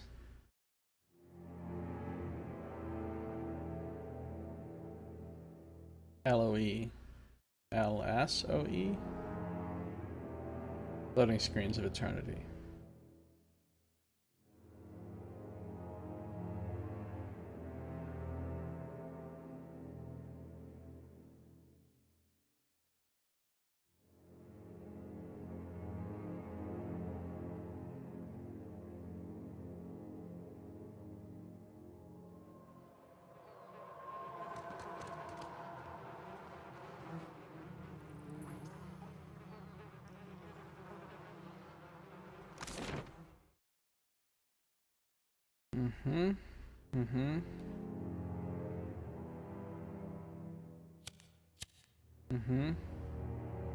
Okay, there's nothing else to do down here. We can go right back to, what's her name, and talk to her and be like, yo, we found the temple. There was a small grub there.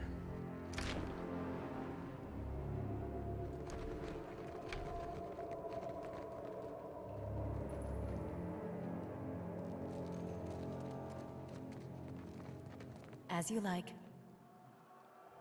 Underneath the rubble, a mural depicts two conches rising from the waves.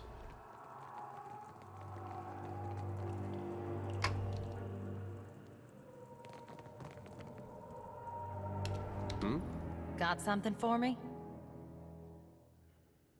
What exactly are you doing down here? Thought we'd been through this. I'm waiting for you to bring the goods so we can find Dario's mosaic and be out of here.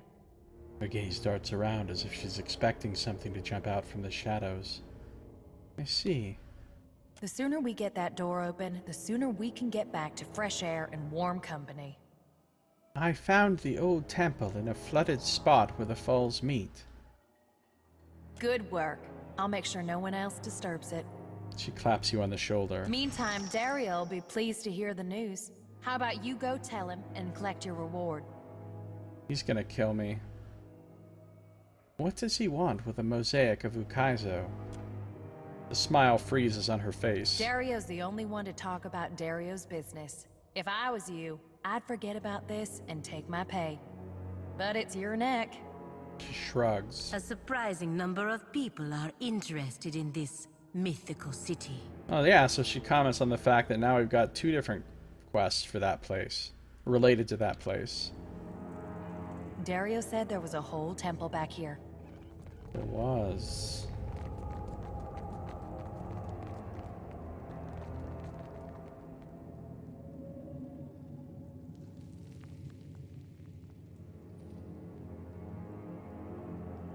Back to the Undercroft.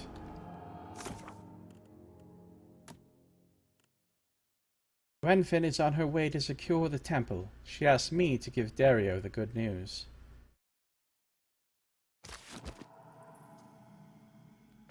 Dario's gonna betray us. You know he is. He's gonna try to have his dudes jump us. And then I'm gonna have to lay waste to motherfuckers. Lay waste to motherfuckers. I'm gonna have to. I don't want to, but you know. You do what you gots to do. I said you do what you gots to do.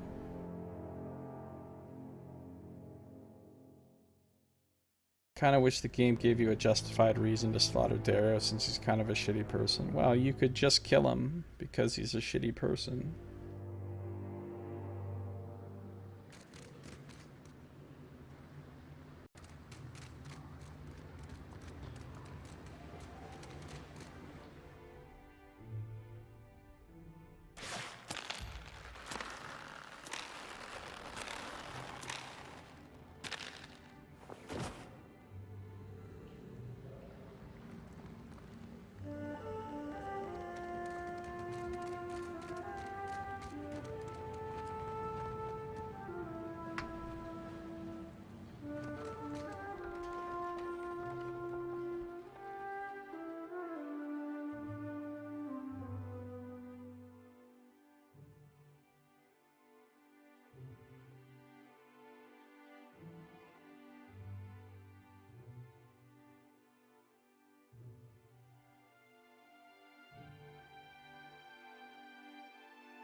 Okay.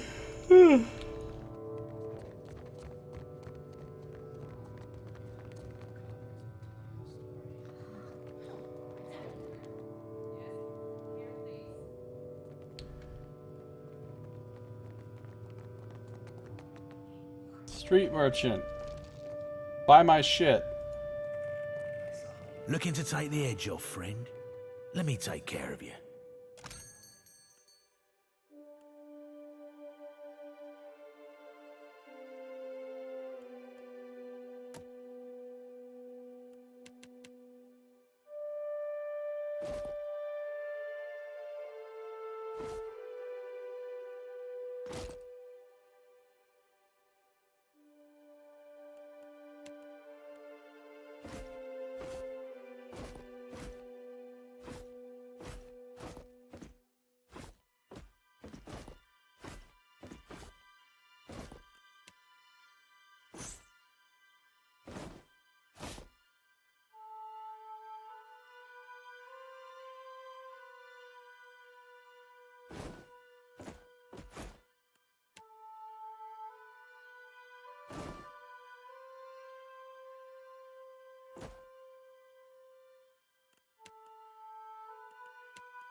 So many pets.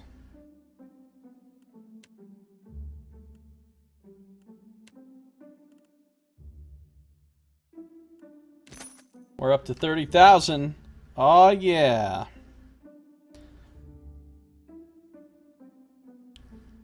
That vendor tells me to piss off and won't interact with me because he killed everyone in the Undercroft docks. Oops. Somebody's making enemies. Ooh, and I even have a 10% discount here. I mean, there's nothing I want to buy from this guy.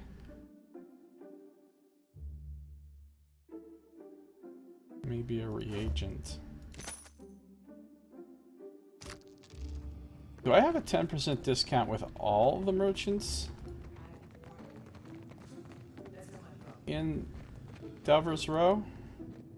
There is something I can get for you? Yeah, of course. I do. Oh, maybe I should just get a bow. No, it's too expensive. The fine one isn't that expensive, though.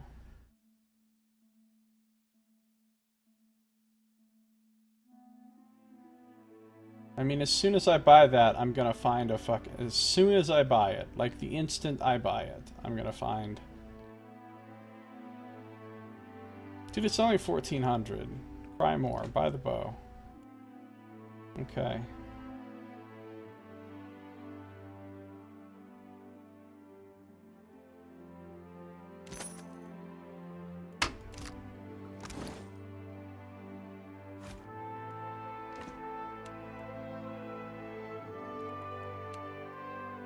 Fine hunting bow. Alright. Accuracy 62.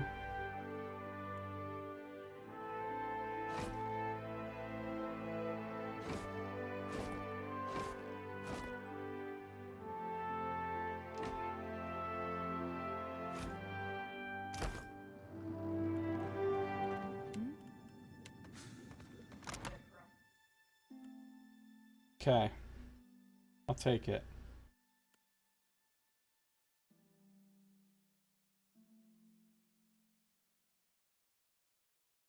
Game turns all Mad Marina's minions hostile to you if you reach the Undercroft prior to meeting Dario. Yeah, but how do you even get to the Undercroft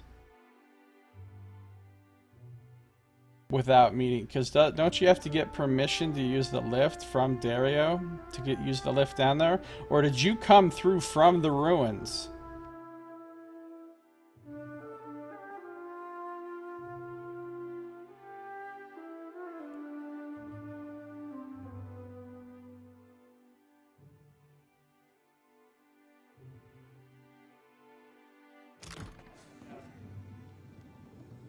There is something I can... Of course.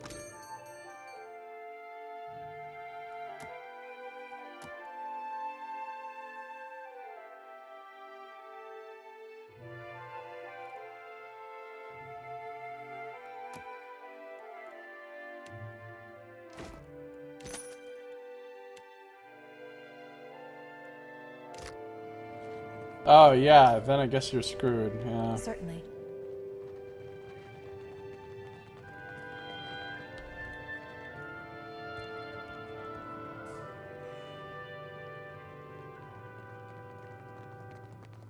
Also screws up the all aboard quest.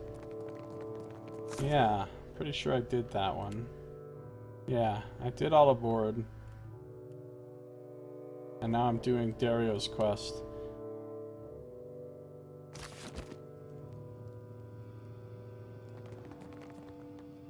I don't remember all aboard having anything to do with the Undercroft, though.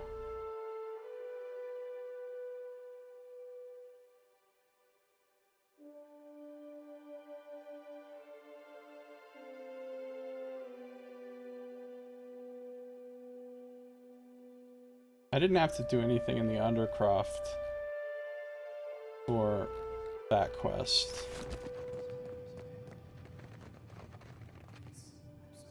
It's the smell of cardamom that drew you, no? Perhaps I have plenty. 10% discount on food items here.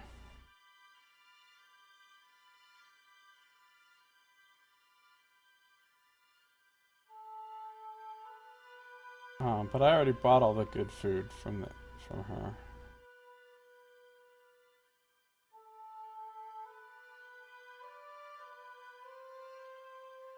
Oh, Delver's stew is nice.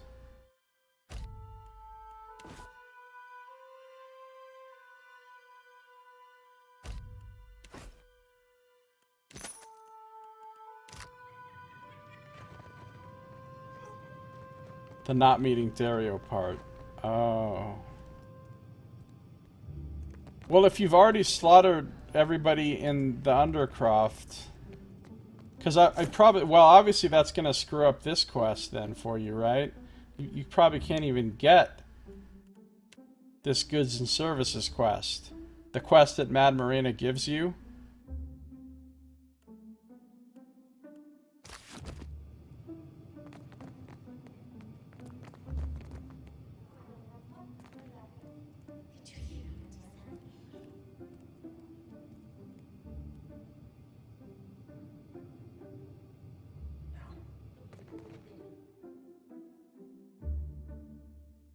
Dario's hideout.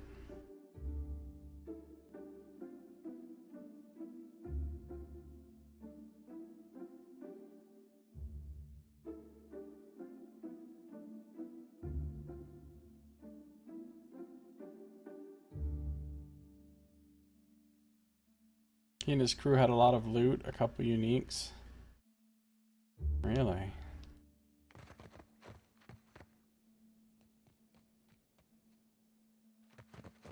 Alright, here's how this is gonna go. Because you know these fuckers are about to jump me. So we're gonna back the fuck up. Happy to oblige.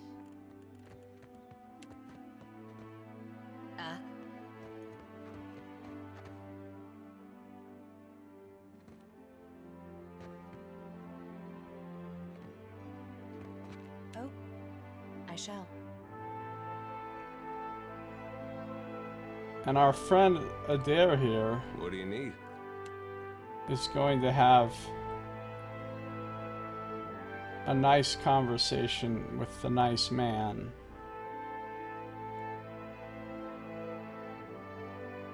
Of course.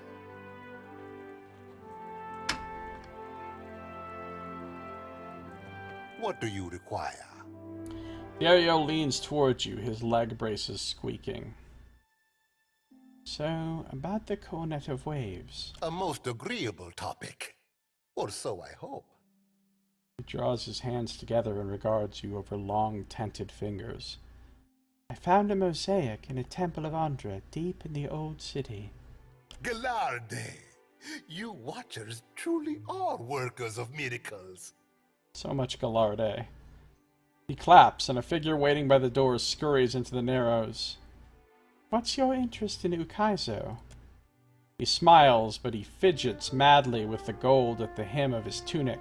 The mosaic is an ancient work of art. Such marvels must be preserved.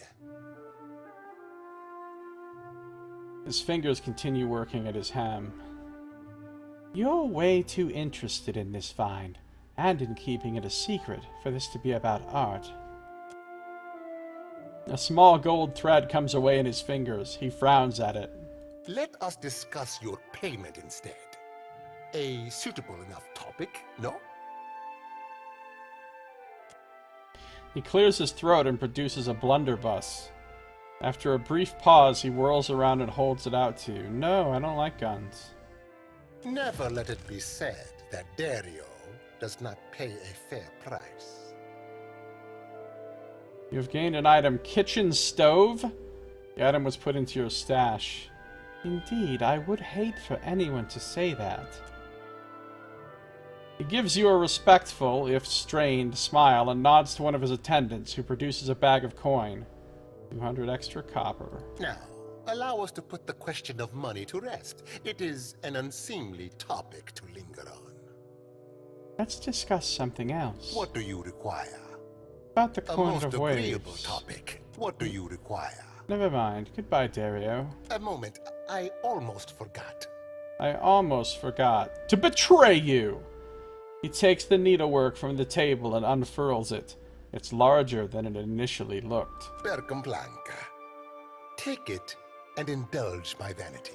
He hands you a lovingly crafted flag. Oh, that's right. This is how you can get the Principi colors. But now I have like 3 Principi colors. It is not as grand as the sails I once made, but my fingers are ever restless. Thank you.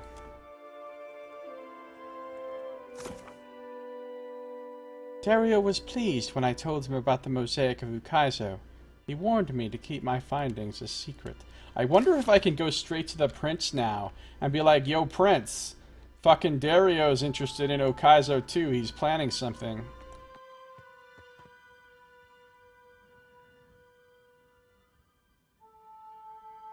I don't know. Probably won't do that, though. Here we got the kitchen stove. Now, this, hypothetically, would be extremely good for my cipher, because blunderbusses do shoot multiple things out, and you can get focus off of all of them. And at least in the first game, blunderbusses were great for focus gain for ciphers. Don't know if it's still that way.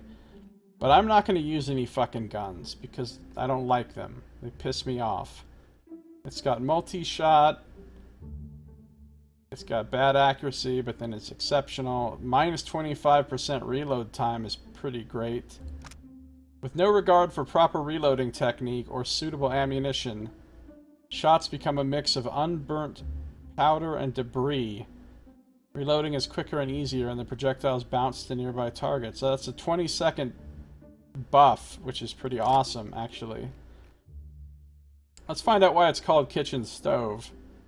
Terral Tyrand, dwarf captain of the Valian privateer Carrick Furiato Viello, learned well the deadly business of deck-to-deck combat over his long years of violent plunder.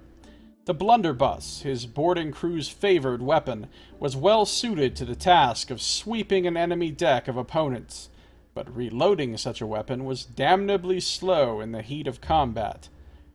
Terrell, a capable gunsmith, set forth to improve his own weapon. He needed a firearm that could be loaded quickly. It had to be able to, in his words, fire anything, even the God's damned kitchen stove. In that endeavor, he was successful. The gun he crafted could accommodate just about any type of ammunition, so long as it fit down the trumpet-like barrel. Terral was known to load nails, forks, and even coins into the gun. In a particularly grisly recollection, after suffering a near-fatal gunshot wound to the face, he is said to have rammed a handful of his own broken teeth into the trusty weapon before shooting his attacker dead. Terral, aged, scarred, and battle-weary, eventually retired. Ill-suited to a life ashore, he fell on hard times and was forced to pawn the weapon that had saved his life many times over. Both he and the weapon faded into obscurity. You can get anything and everything, some extra slash and crush damage. Oh, that's a really good reload time buff.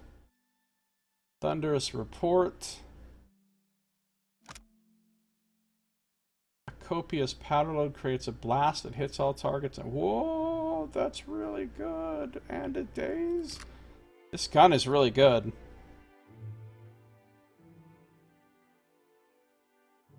Wild Barrage. Extra bouncing. Wow, wow. Dude, this gun with these enchants on it would be fucking good. But I don't have anybody in my party that I want to be using such things. So I will sell it for 12. That doesn't seem like it sells for that much considering how good it is. It's really good.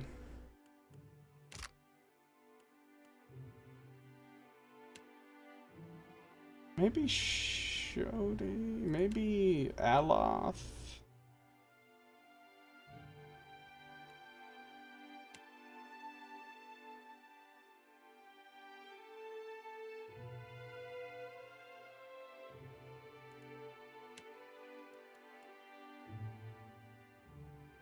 Gun destroys large parties. The druid without even the blunderbuss specialty wrecks with it. Yeah, I'm not surprised. Firing a blunderbuss full of coins would make it rain on your enemies? Yes.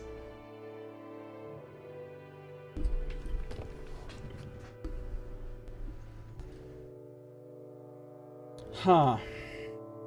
I'm not using it though. I think I won't sell it though. I think I'll hold on to it for now. No, I'm selling it. I've committed. I've committed to my no guns policy.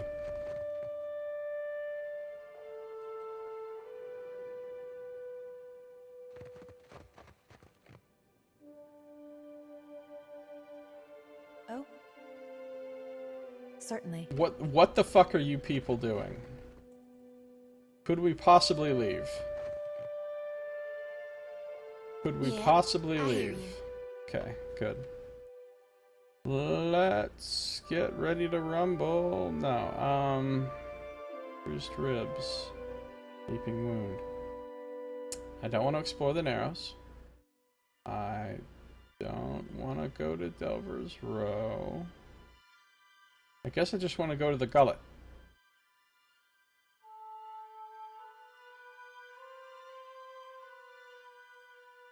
I need to take the medicine back to Pitley, I think. I think I needed to take the medicine back to Pitley.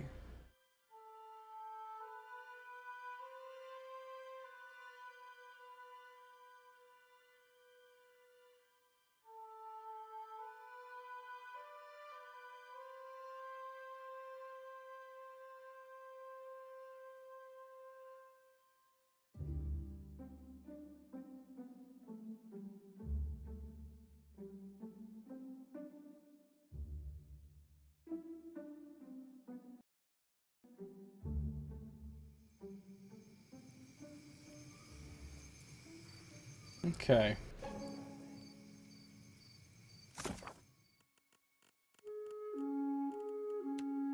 Go to Hassango, go to the ruins, go to Captain Ferrante, get some crates of Adra, kill Veen, go to Pokokahara, go to the Hazanui at the Brass Citadel. This is what we need to do here in the Gullet. Medicine for Pitley. Luminous Adra Pillar, look for Alafa.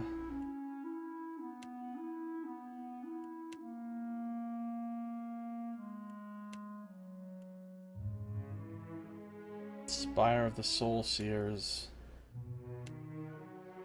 Ancient Temple.